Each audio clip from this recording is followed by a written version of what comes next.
Student, कैसे हैं आप? आपका बहुत बहुत स्वागत है हमारी ऑनलाइन क्लासेस में। और स्टूडेंट्स, आज हमारा पार्ट नया शुरू होने वाला है, नया लेसन है हमारा। और हम आज पढ़ेंगे हिंदी में काव्य खंड को। काव्य खंड में हमारा पाठ है 12, कैदी और कोकिला। तो कैदी और कोकिला पाठ को हम पढ़ने वाले हैं। इससे पहले हमने क्लास में क्या पढ़ा था स्टूडेंट? हमने ग्रामर को पढ़ा था, व्याकरण पढ़ा था, व्याकरण में हमने समास पढ़ा था। और आज हमारा ये नया पाठ है। तो सभी के पास पहले तो बुक होनी चाहिए और आपके पास पेंसिल भी होनी चाहिए, क्योंकि आपके पास बुक होगी, पेंसिल होगी, तो जो भी मार्क कराऊंगी मैं कठिन शब्द, उनके आप अर्थ लिख सकते हैं। तो ठीक है स्टूडेंट, देखिए इस कविता को किसने लिखा? माखनलाल चतुर्वेदी ने लिखा। तो आइए जान लेते हैं पहले माखनलाल चतुर्वेदी के बारे में। जैसा कि हम हमेशा जानते हैं, पहले हम लेखक के बारे में जानते हैं और उसके बाद हम अपने पाठ पर आते हैं, उसकी व्याख्या पर आते हैं। तो ऐसे ही जान लेते हैं माखनलाल चतुर्वेदी के बारे में। देखिए, जो माखनलाल चतुर्वेदी हैं, ये एक बहुत ही फेमस साहित्यकार हैं, बहुत ही फेमस कवि हैं। और 1889 ईस्वी में मध्य प्रदेश के होशंगाबाद ज़िले के बावई गांव में इनका जन्म हुआ था। कहाँ हुआ था? देखिए 1889 में। कहाँ? 1889 यानी कि 1889 में इनका जन्म कहाँ हुआ था? मध्य प्रदेश के, है ना, मध्य प्रदेश आप जानते हैं, जैसे हमारा उत्तर प्रदेश वैसे ही मध्य प्रदेश के होशंगाबाद ज़िले में। कहाँ? देखिए होशंगाबाद। ध्यान रखना है आपको, कभी कभी ऐसा भी होता है, पता तो होना चाहिए। होशंगाबाद ज़िले के बावई गांव में। कौन से गांव में? बावई, इनके गांव का नाम है बावई गांव। ठीक है, बावई गांव में इनका जन्म हुआ था। ये कहाँ हुआ था? इनका जन्म हुआ था 1889 में मध्य प्रदेश के होशंगाबाद ज़िले के बावई गांव में हुआ था। और उन्होंने, देखिए, और इनकी एक विशेषता और है, जब ये 16 वर्ष के थे। कितने साल के? 16 साल के। ठीक है, आपसे कुछ ही बड़े होंगे। तो जब ठीक है, कुछ आप तो थोड़े छोटे हो, लेकिन 2-4 साल और आपसे बड़े होंगे, ज़्यादा अंतर तो नहीं है ना। तो केवल 16 साल की आयु में ही इन्होंने अध्यापन कार्य शुरू कर दिया था। क्या करना शुरू कर दिया था? ये अध्यापक हो गए थे। ठीक है, स्कूल में इन्होंने पढ़ाना शुरू कर दिया था, टीचिंग इन्होंने शुरू कर दी थी आजीविका के लिए। ठीक है, आप घर पे आजीविका के लिए, क्या अपने परिवार का पालन पोषण करने के लिए, घर में कोई ऐसा नहीं होगा या फिर पैसे की तंगी की वजह से इन्होंने क्या किया? केवल और केवल इतनी 16 साल की उम्र में, इतनी कम उम्र में ही इन्होंने आजीविका के लिए अध्यापन कार्य शुरू कर दिया था। उसके बाद वह पत्रिकाओं के संपादन कार्य में जुट गए। उसके बाद उन्होंने क्या किया? पत्र और पत्रिकाओं के संपादन कार्य में वो जुट गए। यानी कि बहुत सारी पत्र, जो पत्र किसे कहते हैं बताइए स्टूडेंट? जो न्यूज़पेपर वगैरह आते हैं ना हमारे पास, डेली आते हैं, कुछ डेली वाले होते हैं, रोज़ वाले होते हैं, कुछ सप्ताह वाले होते हैं। तो इस तरह से पहले ऐसे न्यूज़पेपर निकलते थे। ठीक है, तो इन पत्रों का, और पत्रिकाएँ कहते हैं जो आती है ना, जैसे सफलता वाली बुक आती है, और सरिता बुक आती है, कादम्बरी आती है, बहुत सारी बुक्स जो आती हैं मंथली आती हैं। तो इन बुक्स का इन्होंने क्या किया? पत्रों का और पत्रिकाओं का संपादन कार्य शुरू कर दिया। उन्होंने एक भारतीय आत्मा उपनाम से राष्ट्रीय भावनाओं से युक्त कविताएं भी लिखी। अब देखिए, इन्होंने, क्योंकि इनका नाम क्या था? माखनलाल चतुर्वेदी, तो इन्होंने अपना ये वाला रियल नाम छोड़ के ना, किससे? एक भारतीय आत्मा, किस नाम से? एक भारतीय, आपको ये बात इनके बारे में ध्यान रखनी है, एक भारतीय आत्मा, इस नाम से इन्होंने क्या किया? कविताएं लिखनी शुरू कर दी। किस नाम से? एक भारतीय आत्मा। अपनी कविता लिखते और अपनी नाम की जगह क्या लिखते? एक भारतीय आत्मा के। इस तरह से उपनाम से, इनका ये नाम क्या था? उपनाम हो गया। अब नाम तो यही हुआ ना, इनका रियल नाम तो माखनलाल चतुर्वेदी हुआ, और इनका जो उपनाम था, दूसरा नाम था, ये क्या था? एक भारतीय आत्मा। इस नाम से इन्होंने कविताएं लिखनी शुरू कर दी। स्वाधीनता आंदोलन में भाग लेने के दौरान उन्हें कई बार जेल जाना पड़ा। और क्योंकि स्टूडेंट देखिए, इनका जन्म कब हुआ था? 1889 में। ठीक है, अब इसके बाद देखिए, जो हमारा प्रथम स्वतंत्रता संग्राम हुआ था, उसके बाद वो 1800 कब हुआ था बताइए? तो फिर देखिए, उसके बाद में इनका जन्म हुआ था। तो अब सोचिए, उस समय स्वाधीनता की चिंगारी हमारे देश में जल चुकी थी, अर्थात लोग अपने देश को स्वतंत्र कराने के लिए आंदोलन करने लगे थे, जागरूक हो चुके थे। तो इसलिए इनको कई बार, अब इन्होंने भी जितने भी पढ़े लिखे लोग थे, अध्यापक थे, साहित्यकार थे, कोई भी थे, ठीक है, लेखक जो भी थे, वो सभी स्वतंत्रता आंदोलन में कूद पड़े थे। उन सबको ऐसा लगता था, उनका ऐसा प्रयास था कि हमारे देश को स्वतंत्र होना ही चाहिए था। और इस वजह से जो अंग्रेज़ थे वो जो भी स्वतंत्रता आंदोलन में भाग लेता उन्हें क्या करते थे, उन्हें यातनाएं दिया करते थे और जेल में बंद कर दिया करते थे। तो बहुत सारे लोग जेलों में उस समय बंद रहा करते थे। तो माखनलाल चतुर्वेदी को भी जेल में बंद कर दिया था, किसने, अंग्रेज़ों ने। और इनकी प्रमुख रचनाएं कौन कौन सी हैं माखनलाल चतुर्वेदी की, जो फेमस हैं, बहुत सारी लिखी होंगी ना, इन्होंने बहुत सारी लिखी हैं, लेकिन जो फेमस है वो कौन सी है, हिमकिरीटनी, साहित्य देवता, एक कौन सी रचना है, हिमकिरीटनी, दूसरी है साहित्य देवता, फिर है हिम तरंगिणी, फिर है वेणु लो गूंजे धरा, वेणु लो गूंजे धरा। इस तरह से उन्होंने अपनी अपनी जो कविताएं लिखी, नाटक लिखे, कहानी लिखे, ठीक है, उन सब के अपने अपने इस तरह से नाम लिखे। तो बहुत सारी रचनाएं होती हैं ना विधा में, गद्य में, काव्य में, बहुत सारी अलग अलग तरह की। तो काव्य में कविताएं होती हैं और दोहा, रोला, छंद, सब चलो कविताएं मान लेते हैं, लेकिन संस्मरण गद्य में तो होती है ना, संस्मरण होते हैं, निबंध होते हैं, उपन्यास होते हैं। तो इस तरह से आपने पढ़े होंगे। फिर उनकी रचनाओं में राष्ट्रीय चेतना का स्वर, अब देखो सबसे ज़्यादा उन्होंने कैसी कविताएं लिखी, राष्ट्रीय चेतना वाली, यानी कि अपने देश से प्रेम कीजिए, अपने देश का जो कहते हैं कि अरे अहित ना होना पाए, तो इस तरह से उन्होंने राष्ट्रीय चेतना की कविताएं लिखी। और इनका जो स्वर था, बलिदान, संघर्ष आदि भावनाएं देखने को मिलती है। राष्ट्रीय चेतना की भावनाएं इनकी रचनाओं में देखने को मिलती हैं। बलिदान की भावना, संघर्ष की भावना, ये सारी भावनाएं इनकी कविताओं पर हमें देखने को मिलती हैं, इनकी कविताओं में, इनकी रचनाओं में हमें देखने को मिलती हैं। उन्होंने अपनी रचनाएं खड़ी बोली में लिखी हैं, और इनकी बोली कौन सी है, देखिए रचनाएं जो भी लिखी है माखनलाल चतुर्वेदी ने, किस में लिखी है, खड़ी बोली में। उनकी रचनाओं में तत्सम, तद्भव, अरबी, फारसी शब्द मिलते हैं। अब इनकी रचनाओं में खड़ी बोली में इन्होंने लिखी, और इनकी रचनाओं में तत्सम शब्दों का भी प्रयोग हुआ।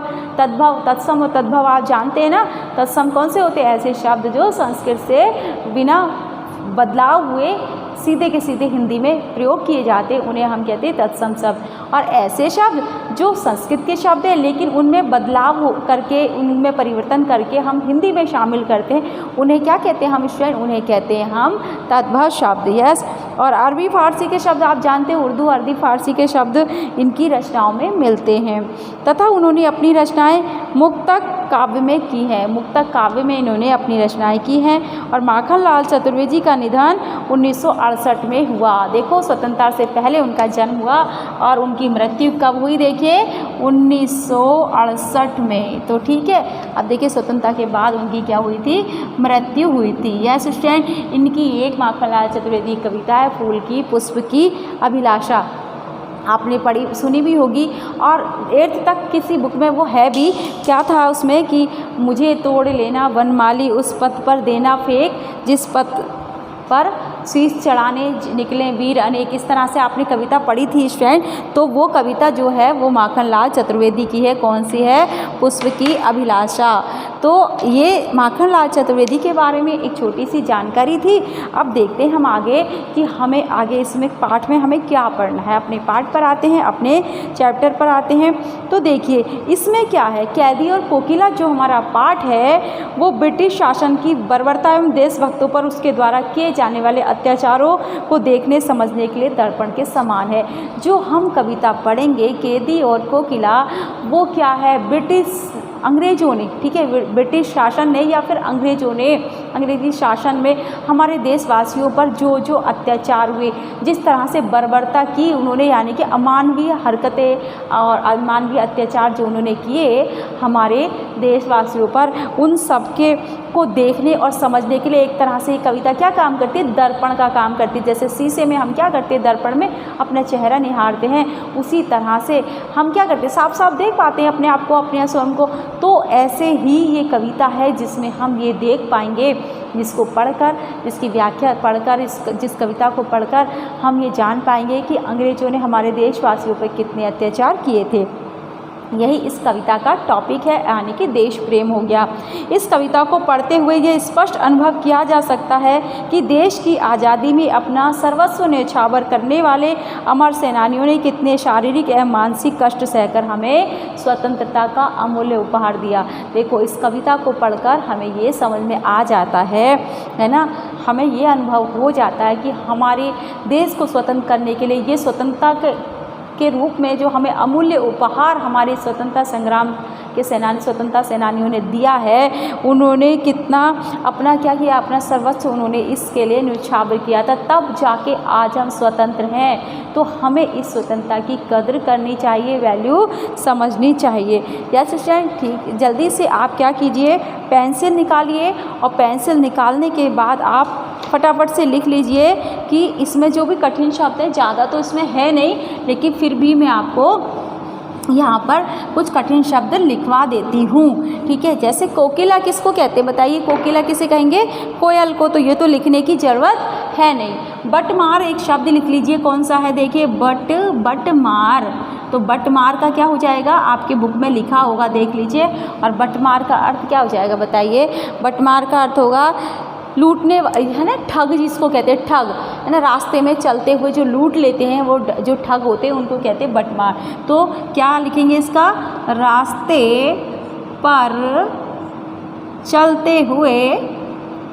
चलते हुए लूटने वाले, क्या, लूटने, चलते हुए, इसको मैं इरेज कर देती हूँ क्योंकि माखनलाल के बारे में तो हम पढ़ ही चुके हैं, ठीक है। रास्ते पर चलते हुए लूटने वाले ठग जो होते हैं, ठग कैसे कहते हैं, जैसे डाकू होते हैं ना, डाकू तो मार देते हैं, लेकिन जो लोग लूट कर रास्ते में लूट के, कभी आजकल कैसा होता है, आजकल ये ठग नहीं होते, लेकिन आजकल भी होते हैं। कैसे होते होता है, ये चेन लूट ली या फिर कुछ भी इस तरह से मोबाइल फ़ोन छीन कर चले गए, वो भी तो ठगी होते हैं जो रास्ता चलकर लूट लेते हैं। तो ये है रास्ते में जो यात्रियों को लूटने, रास्ते पर यात्रियों को लिख देते हैं, ठीक है, रास्ते पर चलते हुए, हाँ, यात्रियों को लूटने वाले, यहाँ पर क्या लिख लेते हैं और समझा के पूरा लिख देते हैं। चलो ठीक है, तो आप पूरा ही लिख लीजिए, तब आपको याद रहेगा कि बटमार किसी के, रास्ते पर चलते हुए यात्रियों को, ठीक है, यात्रियों किसको लूटते हैं, जो रास्ते पर चलते हैं यात्री, उनको लूट लेते हैं। यात्रियों को लूटने वाले ठगों को हम क्या कहते हैं, वाले ठग को हम क्या कहेंगे, उन्हें कहते हैं हम बटमार। बट मीन्स रास्ता होता है, मार मीन्स मारने वाले, जैसे पर है ना, बटमार कहते हैं। आप एक पॉकेट मार, जैसे आपने नाम सुना है पॉकेट मार, तो ऐसे। नेक्स्ट लिख लीजिए स्टूडेंट, डेरे में, डेरा किसे कहेंगे, देखिए बताइए, डेरा किसको कहेंगे, डेरे में, है ना। तो डेरे का अर्थ होता है बेटा आवास, क्या होता है, आवास या घर या निवास, ठीक है, आवास या निवास, क्या हो जाएगा, निवास, आवास, निवास, घर, कुछ भी कर सकते हो डेरे में, यानी कि तुम्हारे डेरे में रहने की जगह पर, ठीक है, रहने के ठिकाने में, कहीं पर भी कुछ भी ये हो सकता है, ठीक है। अब नेक्स्ट और लिख लीजिए स्टूडेंट, तम, कौन सा आएगा इसमें, एक शब्द और है तम, लिख लीजिए तम। तम का क्या हो जाएगा बताइए, तम मीन्स क्या होता है, तम मीन्स अंधेरा या अंधकार होता है, ठीक है, क्या हो जाएगा, अंधकार भी लिख सकते हैं आप, अंधकार भी लिख सकते हैं आप, अंधेरा भी लिख सकते हैं, कुछ भी लिख सकते हैं। रात में क्या होता है, तम फैला होता है, तम फैला होता है, तो तम मीन्स क्या हो जाएगा, अंधकार या अंधेरा। फिर है हिमकर, ठीक है, हिमकर, चलिए ऊपर लिख देती हूँ मैं, यहाँ पर आपकी बुक में होगा, आप वहाँ पर भी लिख सकते हैं, आप अलग से भी लिख सकते हैं, जिस तरह से मैं लिख रही हूँ, ठीक है। क्या हो जाएगा देखिए, हिमकर, हिमकर, हिमकर का मतलब क्या हो जाएगा, हिमकर किसको कहते हैं बताइए, आपने पर्यायवाची शब्द पढ़े थे और मैंने आपको बार बार बताया था कि आपको पर्यायवाची शब्द याद होने चाहिए, और 8th तक आपने खूब अच्छी तरह से उनको पढ़ा भी है। हिमकर मीन्स क्या हो जाएगा, चंद्रमा, ठीक है, दिख रहा है आपको साफ साफ, चंद्रमा। तो ये हो गया हिमकर। और दूसरा एक और शब्द है कालिमामयी, ठीक है, क्या हो जाएगा देखो, कालिमामयी, कालीमा, कालीमा किसको कहते हैं बताइए, कालीमामयी। उसी तरह से क्या हो जाएगा, जब अगर आपको कालीमा का अर्थ आ गया तो कालीमामयी का भी आ जाएगा।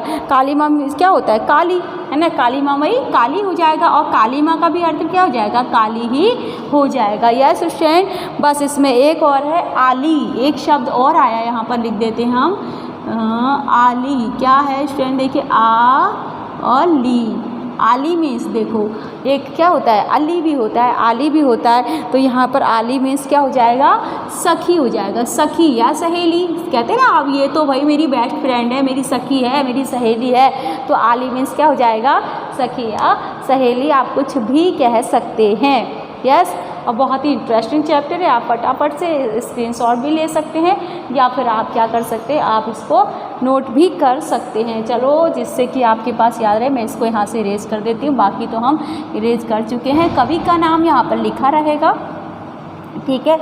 आप फटाफट इस स्क्रीनशॉट ले लीजिए इसका। चलिए फ्रेंड, अब हम हमारी कविता शुरू करते हैं। देखिए क्या है कविता में। अब देखिए इस कविता में माखनलाल चतुर्वेदी जी ने क्या किया है, आपको थोड़ा सा ध्यान देने की ज़रूरत होगी, क्योंकि इस टाइप की कविता ऐसे उपमान देते हुए ना, जैसे प्रतिमान देते हुए ऐसी कविताएं आपने कम ही पढ़ी हैं, तो आपको ध्यान देने की ज़रूरत है यहाँ पर, बस और कुछ नहीं है। यहाँ पर देखो पहला काव्यांश है, क्या गाती हो। कहाँ से कहाँ तक हम पढ़ेंगे, देखो क्या गाती हो, कहाँ से पढ़ेंगे, क्या गाती हो। क्या गाती हो से लेकर हम कहाँ तक व्याख्या करने वाले हैं आज, क्यों आली, जगी क्यों आली, ठीक है, क्यों और आली। बताइए ज़रा, ये पाठ माखनलाल चतुर्वेदी ने कहाँ तक, किस भाषा में लिखा है, बताइए। मैंने बताया था जगी क्यों आली, यहाँ पर क्वेश्चन मार्क है, क्योंकि जो माखनलाल चतुर्वेदी जी हैं उन्होंने क्वेश्चन पूछा है कोयल से, ठीक है। तो क्या गाती हो और कहाँ तक, इस समय काली माँ मई जगी क्यों आली, यहाँ तक हमें व्याख्या इसकी आज देखनी है, ठीक है। कंप्लीट हो भी सकती है और कंप्लीट नहीं भी हो सकती है, और वैसे तो मुझे पता है कि कंप्लीट नहीं होगी, हमारी इस वीडियो में रह जाएगी, तो नेक्स्ट में पढ़ेंगे, कोई बात नहीं। देखिए यहाँ पर क्या है, देखो कवि कहते हैं, लिखा है कवि ने, क्या गाती हो क्यों रह रह जाती हो। कोयल बैठी होगी, कवि क्या है, देखो मैं पहले आपको इसकी पूरी भूमिका बता दूं। कवि माखनलाल चतुर्वेदी जेल में बंद है, ठीक है, जेल की काल कोठरी में कवि बंद हैं, और वहाँ पर अचानक से जब वो रात में देखते हैं ना, तो एक छोटी कोयल आकर वहाँ पर कूकने लगती है। कोयल कैसे बोलती है आपको पता है, कू कू करके बोलती है ना, और क्लास में जब मैं पढ़ाती हूँ तो सारे बच्चे कोयल बन के कू कू करने लगते हैं, तो ठीक है। तो इसी तरह से आप कर सकते हो, घर पे बैठे हो तो कोयल की तरह बोल के दिखाइए। यस, चलिए ठीक है, वेरी गुड, आप बोल के रहे होंगे ना। तो क्या गाती हो क्यों रह रह जाती हो, पहले एक बार पूरी कविता पढ़ते हैं। क्या गाती हो क्यों रह रह जाती हो, कोकिल बोलो तो, कोकिल का क्या अर्थ है, कोयल, ठीक है। कोकिल बोलो तो क्या लाती हो, संदेशा किसका है, कि क्या लेकर आई। मैंने क्या बताया कि आधी रात में क्या हुआ, कोयल अचानक से बोलने लगी। जेल में बंद है कवि, घर में नहीं है कवि, जेल की काल कोठरी में बंद है, और कोयल अचानक से बोलती है, तब उन्होंने उसी कोयल के बोलने पर कविता लिख दी। क्या गाती हो क्यों रह रह जाती हो, कोकिल बोलो तो क्या लाती हो, संदेशा किसका है। कोकिल बोलो तो, अब वो जब बोल रही थी तो पूछ रहे हैं भाई कोकिल बोलो तो क्या गाती हो, क्यों रह रह जाती हो, क्यों नहीं कह पा रही हो, जल्दी बताओ, संदेशा लाई हो क्या, किसका संदेशा लाई हो, तो ऐसा कवि पूछते हैं।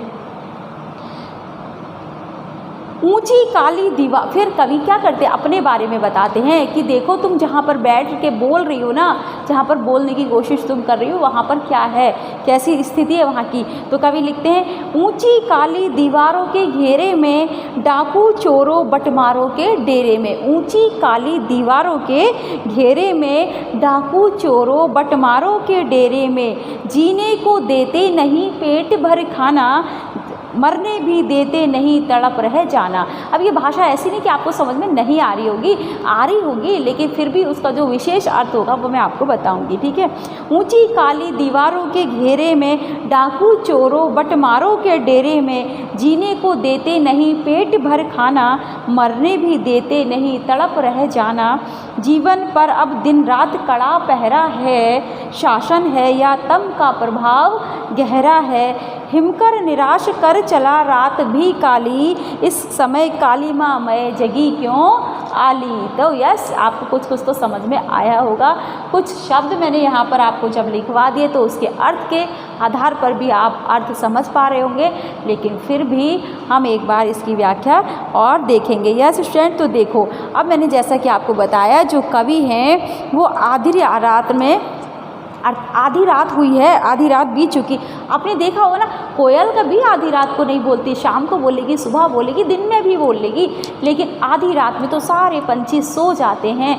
लेकिन यहाँ पर कुछ ऐसा हुआ, कुछ अलग सा हुआ, बस उसी को देखकर कवि ने प्रेरणा ली कुछ लिखने की, कविता लिखने की। तो कवि अर्धरात्रि को, अर्धरात्रि यानी कि आधी रात को, कवि आधी रात में गाती कोयल की आवाज़ से चौंककर उससे व्यग्रता से पूछ बैठता है। क्या है यहाँ से कैसे लिखेंगे आप व्याख्या, कैसे समझेंगे कि कवि आधी रात में कोयल की आवाज़ से चौंककर व्यग्रता से उससे, व्यग्रता अर्थात एकदम से बेचैन होकर उससे पूछने लगता है। जैसे ही कवि ने आधी रात में कोयल की आवाज़ सुनी और कोयल की आवाज़ सुनकर कवि, आधी रात में कोयल की आवाज़ सुनकर कवि व्यग्रता से कोयल से पूछने लगता है या पूछ बैठता है। क्या पूछ बैठता है, यहाँ से कविता, क्या गाती हो, है ना, क्यों रह जाती हो, कोकिल बोले तो संदेशा किसका लाई हो, ये सब है ना, ये यहाँ से बैठा उसने। कब इन्हें पूछा, जब कोयल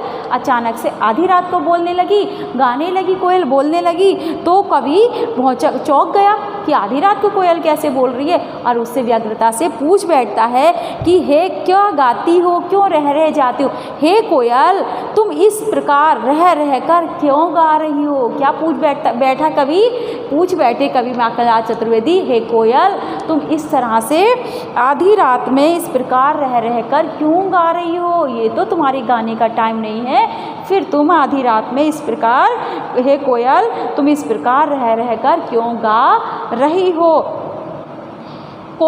क्यों रह जाती हो, कोकिल बोलो तो, फिर है क्या लाती हो, संदेशा किसका है। फिर कवि कहते हैं क्या तुम्हारे इस गीत में किसी तरह का संदेश छिपा हुआ है ना, कि क्या तुम्हारे इस गीत में जो तुम बोल रही हो कोई संदेश लेकर आई हो, कोई गुप्त संदेश है जो तुम हमें बताना चाहती हो, हम स्वतंत्रता सेनानियों को बताना चाहती हो जो जेल में बंद हैं, क्या ऐसा है कि तुम हमारे लिए कोई संदेशा लेकर आई हो।